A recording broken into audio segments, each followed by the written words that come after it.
Pardon the interruption, but I'm Mike Wilbon. Tony, it's tax day. Did you send yours in? I'm Tony Kornheiser. No, I pay every other year. Yeah. Really? I paid last year. And the government's okay with that? The IRS is okay? No, or is there going to be a paddy wagon, as they used to say, I don't think so. outside your house? No, I don't think so, because it seems to me that I pay enough every other year. Okay. It seems to me they're getting more from me than from most, and it makes them happy. Really? You sure it makes them happy? I'm not sure it makes them as happy as they could be. Didn't you once tell me you don't pay at all? No, I'd like to have that be the case. Welcome to PTI, boys and girls. In today's episode, the Sixers need a win. Russell Wilson wants a deal by midnight, and Luke Walton gets a new job. But we begin today with the triumphant Tiger Woods.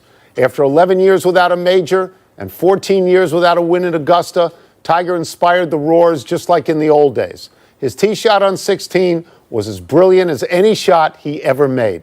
And after he closed it out on 18, he let out what seemed like a primal scream. Wilbon, what does this win mean to you, to the sport of golf, and to Tiger's career? I'll take me first. We know what it means to Tiger's career. Tiger's back. He's all the way back. To me, Tony, it means a lot of stuff. I mean, at first, and I told you this yesterday on the phone, he's now officially with Muhammad Ali and Michael Jordan. What did those two have? What's the thread now between all three of them? The great comebacks. They already had the great first act. And now the great second act. I mean, Ali, after whatever it was, 3 F. Scott years Fitzgerald essentially. once said there are no second acts. No second acts. Well, for these three guys, there have been, there are. Yeah. And Ali, after being drafted and saying no and being banished. That's right. And then Jordan's was a little bit weirder because he went away and we know his father had been murdered and it was all sorts of stuff and Jordan was unhappy. Playing and baseball. then he comes back, plays baseball for a while. Then comes back and wins 3. And then Tiger's is longer, essentially. Yep. It's as long as Jordan's and Ali's combined, and he needed the comeback. And Tony, with it, to me, the only two people with him, and we're talking modern sports. I don't know enough about Ruth, even though I've read and studied and all that. It's Ali, Jordan, Tiger Woods. Yeah. So I thought about this. I thought, is there a team athlete that can represent the country as a whole in the way that an individual athlete can? And you look at Brady and you look at LeBron, but to me that's regional. Like, people cheer for them because he represents their city. Tiger represents nobody's particular city. Look, I thought that Molinari was going to win. I was very surprised when he put it in the water twice. I thought he's a rock-solid guy. Best golfer in the world over the last 18 months. He made 2 bad swings. And he opened it up. And people will say, well, Tiger was the beneficiary, but Tiger won it. He won. Okay, the shot on 16, the way he played 17, the way he played 18. His nerves, his calm, they were better than everybody else. So I'm sitting there in a room you know well, in the grill room at Columbia Country Club, where we are both members. And I'm sitting there in the company of men, about 50 of them, between the ages of, say, 35 and 75. And they are mostly white, and they are cynical, and they are accomplished. And I'm watching them watch a television set. It's not live, like in front of you. Right. They're watching a television set. And Koepka puts it in the water, Molinari puts it in the water, Finau puts it in the water. 4 guys who put it in the water. Tiger doesn't put it in the water. When Tiger hits a shot on 16, they rise. They're applauding a television. I'm with them. We are applauding because the comeback of Tiger Woods. Last week we talked about the comeback of Virginia, but that's based on 1 year. Yeah. This is 11 years. This is something. The guy who's the most, at one time, the internationally most famous athlete on earth, replacing Jordan as that. Tiger had a run as that guy. He used to be the heavyweight champion. That's right. He used to be. But Tony, to see him hug his kid like that. Yeah. After his father, 22 years ago, had hugged him. That's all of these images, the people cheering him, his roar. But a couple of times he kept his calm. Yeah. Tony, Tiger kept his calm in a way I didn't. Who keeps their calm that way when you are pressed like this in an emotional circumstance? People in individual sports need to do that to become champions. I will say this, that many of Tiger's problems were self-inflicted over a long period of time. But the joy at watching him win seemed to be universal yesterday.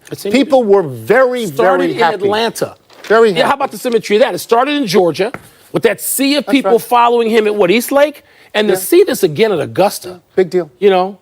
And of course, we live in a world that cannot resist forecasting, and therefore, discussions of whether Tiger will pass Jack ran rampant before Tiger even putted out at 18. By way of review, Tiger has 15 major championships now. Jack has 18.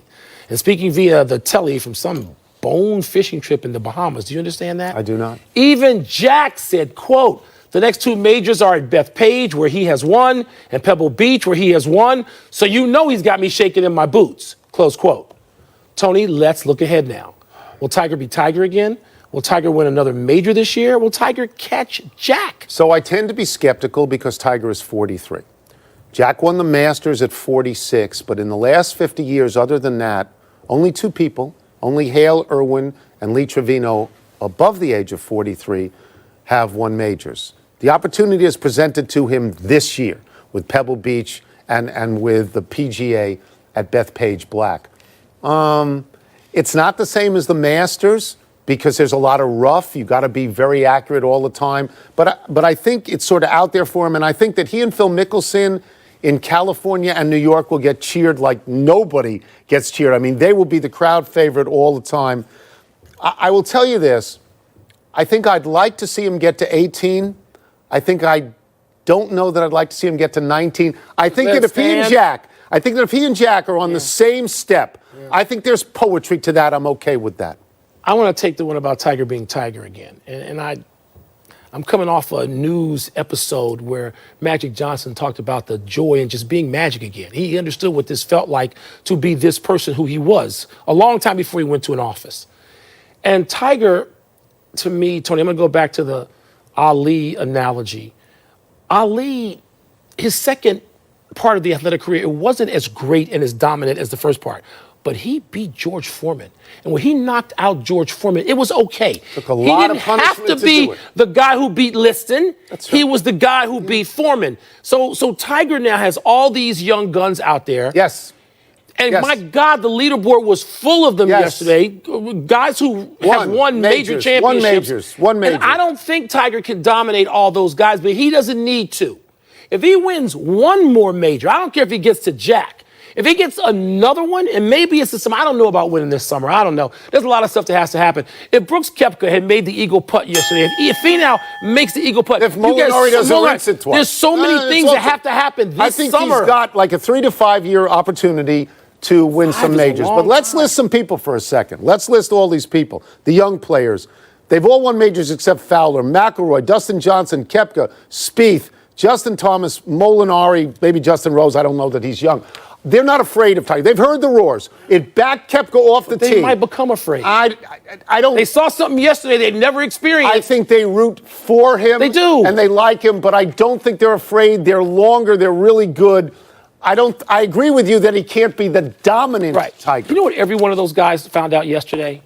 As popular and as chesty as they are for good reason. They're not like him. They heard the roar on 16 when that ball comes down rolling to the pin on the par 3, and they thought to themselves, oh my God, I have never been cheered like that. That's right. That shakes athletes. It does. No, I think so. Or it makes them, at least gives them pause. But you only hear that at Augusta because of the configuration. Okay, but you know what else? Because I've been in Valhalla. I've been in some other places.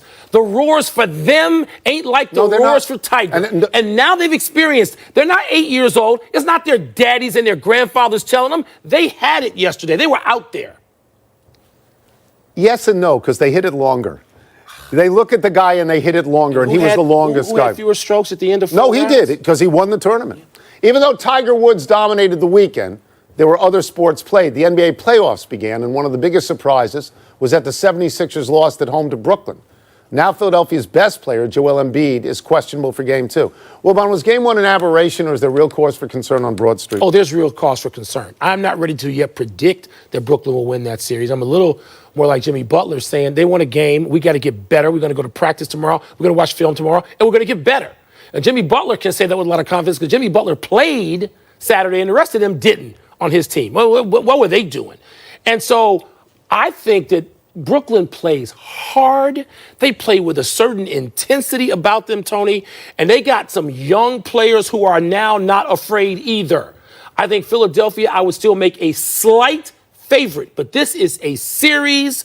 And the young man they got from Los Angeles and the Lakers, whose career needed saving somewhere else. D'Angelo Russell is playing up to that. So he's the only guy on the Nets that I can name. I can't name the coach. The Brooklyn Nets have been irrelevant in the league for quite some time. They won The 28 Nets, games. that was your team. When they were on Long Island, not when they were in Brooklyn, All right, not when Kenny they were in New Atkinson, by the way, Jersey. is a coach. Yeah, I'm just saying that they've been irrelevant for a long time. They won 28 last year. Give them a lot of credit for what they've done this year. But it's hard for me to look at a team in its first year in the playoffs and think that they're going to win more than 2 games. I don't think they're going to get to 4. I think that best of 7 series in the front end of the playoffs, Okay. you know, the better teams win these things. So, I mean, in Philadelphia's case, so what bothers me about Philadelphia, and it's always bothered me, is the way they officially tanked to get here, the trust the process. I know they've got a really good starting team. I know they're a good team, but it wouldn't bother me if they lost. It wouldn't bother me if they because you don't lost. particularly like Embiid. You're not as sort of seduced by him as I am. I am not, no. But let me just say this: if I think he's a great player. Embiid can't be 100% in this series, he's their best all right? player. And then you got Ben Simmons sort of lashing back at Philadelphia fans. How does that usually work? No, that's destructive. And saying basically, self-destructive. take a walk. That's don't bad. come back. That's bad. You booed us. And by the way, Tony, the boos rained down on the Sixers by halftime of Game 1. They were all looking at their cell phones, I guess, at that point. It's Amir Johnson. It's a Can't have that. must-win situation in Philadelphia for Game 2. The Kevin Durant, Patrick Beverley sideshow Sunday in Oakland was entertaining to a degree. You were there, right? I was there. It had a price. After 2 technical fouls and an ejection from Game 1, Durant and Beverley each is just 5 technicals from a 1-game suspension. Quote, 7 is the magic number, close quote, Steve Kerr said accurately. Kerr also talked about having warned his team going in not to take the bait and get into it with Beverley, and that this would be a bad trade for the Warriors if this continues. KD said after the game it's not going to continue because he's in control and he isn't worried about a playoff suspension. Tony, should KD's certainty end the Warriors' concern? So there are 2 really great players in the NBA that I have no faith in whatsoever. One is Kevin Durant and one is Kyrie Irving. They appear to be thoroughly unhappy. When you say no faith in, you're not talking about performance. No, faith in that their words are meaningful at all. They're thoroughly unhappy. They're thoroughly miserable. You know Kevin Durant. I don't know Kevin Durant. Everybody loved Kevin Durant. Something happened within the last couple of years with Kevin Durant. Maybe you can explain this. Why is he so sour? Why? He's not like that all the time. He isn't. There's some public declarations that certainly make him seem like he is, but he's not. Just saw him Saturday. He was smiling and in a good mood. Okay. Even after this, by the way, and this was a stupid thing to throw them out of that game. This is when the officials and that crew was awful. You know, I don't sit here and say that. I had too many buddies who are referees. I'm sitting here saying it. Yeah. That crew was awful. They stunk. Okay. And they lost control, and they threw these guys out, and the league should rescind 1 tech each. They were not going to get into a fight. They're sort of buddies, and they were smiling and talking trash. That's what the NBA guy is 5'10", and the other guy's 7 feet tall. But the 5'10" guy's the irritant, and yes, he's 6'2". Patrick Beverley's a tough Chicago kid. Tell me this. Seriously. He's on the Golden State Warriors. He's been the Finals MVP 2 years in a row. They won. Why does he want to leave? Why is he unhappy there? I'm talking to someone who I have called on the phone after great triumphs and awards won and salaries raised to the heavens. $5 and I said, a week. Tony, why are you angry? Why are you unhappy? Angry. Well, you and Kevin Durant are of the same cloth. Saying. Well, he's sour all the time. And why are you sour all the time? Let's take a break. It's how I got here. Yeah. Coming up, did unnamed people give too much credit to the Raptors during the regular season? Unnamed people? Could be you.